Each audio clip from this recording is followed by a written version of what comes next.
স্নান করেছেন আপনি? করেছেন কি না? বলুন বলুন, দরকার আছে। কেন করেননি? স্নান অফিস থেকে এসেছি আমরা। আচ্ছা ঠিক আছে, আমরা স্নান অফিস থেকে, এদিকে দেখুন, এদিকে এদিকে আসুন। আমরা স্নান অফিস থেকে এসেছি, তো আপনি স্নান করেন না কেন?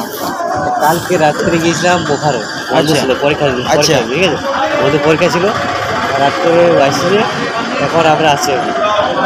স্নান তো করা উচিত, আপনি জানেন নাই? স্নান করবো, আপনার গা থেকে গন্ধ বেরোচ্ছে, আমার ব্যক্তিগত ব্যাপার, আমি স্নান করে না। আমরা স্নান অফিস থেকে এসেছি দাদা, আমাদের সেটা দায়িত্ব, কে স্নান করেছে কে স্নান করে না, ওটা দায়িত্ব আছে আমাদের।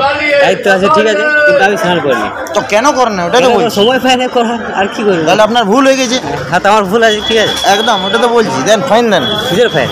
আপনি স্নান যে করেন না, আপনি কাকে বলেছেন? আমাদের অফিসে গেছিলেন আপনি যে আমি স্নান? অফিস কোথায় আছে? আমাদের পুরুলিয়াতে অফিস আছে, আপনি বলেছেন কোথাও যে স্নান আমরা করতে যাচ্ছি না? আপনার অ্যাপ্লিকেশন দিতে বলতে হবে, স্নান করতে হবে বলতে হবে, আমার কথা বলছো না তুমি? আরে আমরা অ্যাপ্লিকেশন দিতে হয়, ঠিক আছে, অ্যাপ্লিকেশন আমাদের লাগে।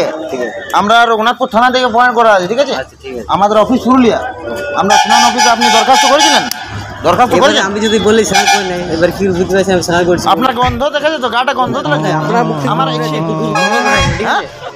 না না, আরে ভাই ঠিক আছে, ঠিক আছে, তো আপনার ভুল হয়েছে না, একটা মানছেন না আপনি? আমার কোনো ভুল হয়নি, আমি স্নান করে আমার নিজের ব্যক্তিগত ব্যাপার। আরে আরো ওইটাই বলছেন আপনি, আমার পার্সোনাল ব্যাপার, আমি পার্সোনাল ব্যাপার ওটা। আপনাকে দরখাস্ত দিতে হবে না? কিসে দরখাস্ত দিবেন? আপনি যে স্নান করেন, আপনাকে দরখাস্ত লাগবে না? দরখাস্ত লাগবে, একটু দূরে কথা বল, ঠিক আছে? না না, কে বলেছে? ঠিক আছে।